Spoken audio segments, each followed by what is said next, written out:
भारत ने आज कोरोना की वैक्सीन लगाने के मामले में इतिहास रच दिया। आज देश में वैक्सीन का आंकड़ा 100 करोड़ को पार कर गया। इस मौके पर प्रधानमंत्री नरेंद्र मोदी दिल्ली में स्थित डॉक्टर राम मनोहर लोहिया अस्पताल पहुंचे। यहां मौजूद स्वास्थ्य कर्मियों से मिले। इस उपलब्धि पर देश के सभी फ्रंटलाइन वर्कर्स के प्रयासों को सराहा। 100 साल में आई सबसे बड़ी महामारी का मुकाबला करने के लिए देश के पास अब 100 करोड़ वैक्सीन डोज का मजबूत सुरक्षा कवच है। ये उपलब्धि भारत की है, भारत के प्रत्येक नागरिक की है। भारत की इस कामयाबी का डंका विश्व में बजा। अमेरिका और इजरायल ने शुभकामनाएं दी। वहीं विश्व स्वास्थ्य संगठन के डायरेक्टर जनरल ने प्रधानमंत्री नरेंद्र मोदी को ट्वीट करके बधाई दी। भारत के प्रधानमंत्री, वैज्ञानिक और हेल्थ वर्कर्स को कोरोना से असुरक्षित देश की बड़ी आबादी को बचाने और वैक्सीनेशन के लक्ष्य को हासिल करने के प्रयासों के लिए बधाई। भारत में कोरोना की वैक्सीन लगाने की शुरुआत 16 जनवरी को हुई थी। पहले चरण में स्वास्थ्य कर्मियों और फ्रंट लाइन वर्कर्स को कोरोना का टीका लगाया गया था। देश ने महज 279 दिनों में ही 100 करोड़ वैक्सीनेशन का लक्ष्य हासिल कर लिया। देश में कोरोना वैक्सीनेशन का 100 करोड़ का लक्ष्य पूरा होने पर जश्न मनाया गया। दिल्ली में संसद भवन, कुतुब मीनार से लेकर लाल किला तक तिरंगे के रंग में रंगे नजर आए। हैदराबाद में चार मीनार भी रोशनी से जगमगाया। देश भर में बीजेपी ने जश्न मनाया। अलग अलग शहरों में बीजेपी के बड़े नेता कार्यक्रम में शामिल हुए। भारत ने माननीय प्रधानमंत्री श्री नरेंद्र मोदी जी की प्रेरणा और हेल्थ वर्कर्स, फ्रंटलाइन वर्कर्स और कोरोना वॉरियर्स के अथक परिश्रम से भारत ने 100 करोड़ वैक्सीन का आंकड़ा पार करके एक नया कीर्तिमान रचा है। केंद्रीय गृह मंत्री अमित शाह ने आज के दिन को ऐतिहासिक बताया।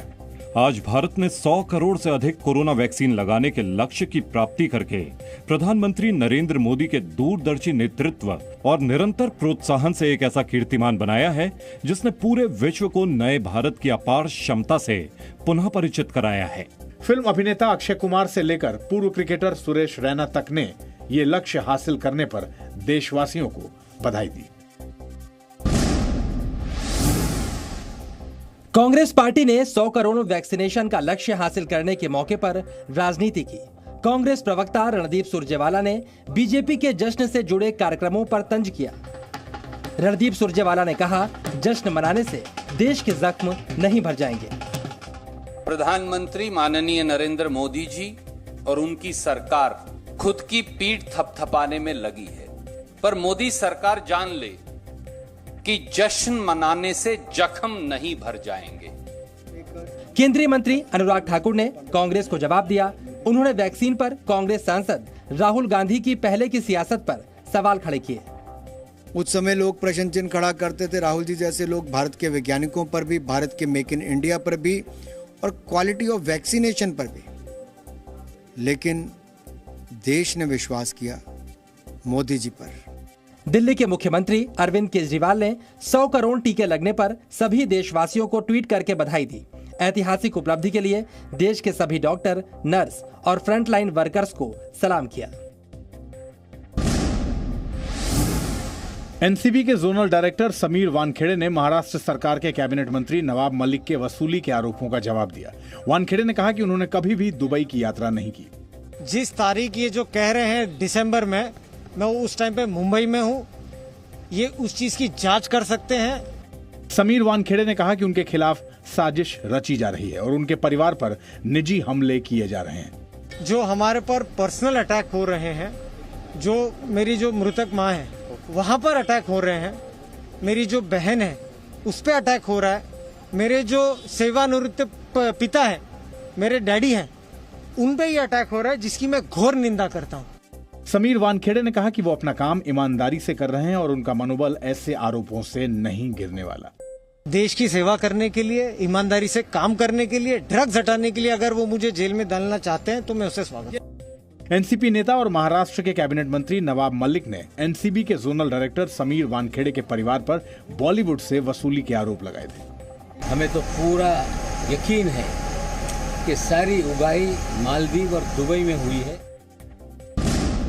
मुंबई ड्रग्स केस में जांच आर्यन खान से बढ़कर एक्ट्रेस अनन्या पांडे तक पहुंच गई है। मुंबई की कोर्ट ने आज आर्यन की न्यायिक हिरासत 9 दिन बढ़ा दी। आर्यन 30 अक्टूबर तक जेल में रहेंगे। वहीं एनसीबी ने एक्ट्रेस अनन्या पांडे के घर से उनके मोबाइल लैपटॉप जब्त किए। अनन्या को एनसीबी दफ्तर समन किया गया, जहां उनसे 2 घंटे तक पूछताछ हुई।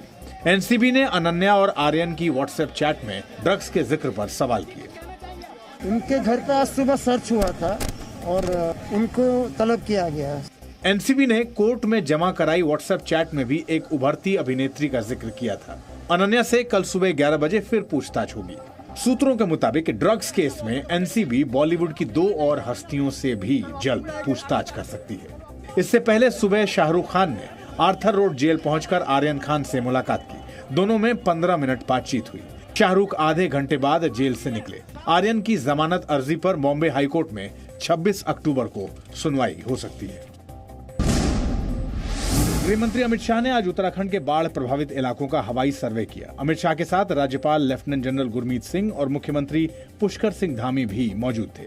मुख्यमंत्री ने अमित शाह को बाढ़ के हालात और नुकसान की जानकारी दी। एक बात ये सुनिश्चित निकल कर आई कि भारत सरकार की ओर से समय पर चेतावनी मिलने के कारण बहुत कम मात्रा में नुकसान हुआ है। कम से कम जान हानि बहुत कम मात्रा में हुई।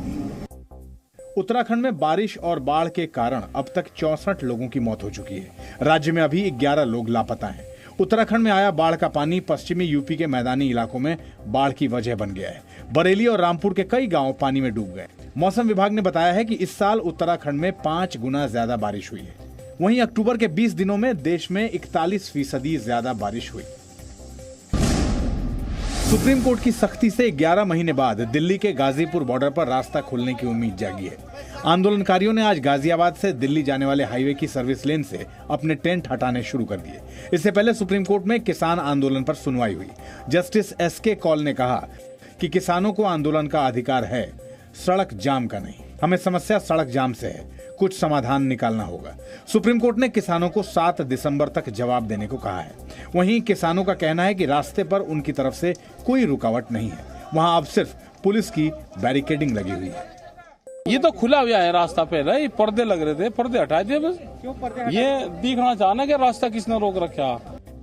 कृषि कानूनों के खिलाफ आंदोलन में किसान संगठनों ने पिछले साल नवंबर में दिल्ली मेरठ एक्सप्रेसवे पर गाजीपुर बॉर्डर को एक तरफ से बंद कर दिया था। तब से किसान यहां धरने पर हैं। कश्मीर में सुरक्षा बलों ने फिर आतंकियों की घेराबंदी की है। श्रीनगर के चनापोरा में इस वक्त एनकाउंटर जारी है।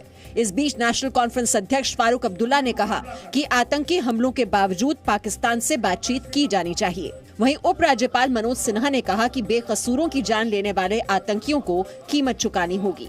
सेना ने आज पुंछ और बारामूला में 2 आईईडी डिफ्यूज करके धमाके नाकाम किए। सुरक्षा बलों ने कल 2 एनकाउंटर में 4 आतंकी मार गिराए थे।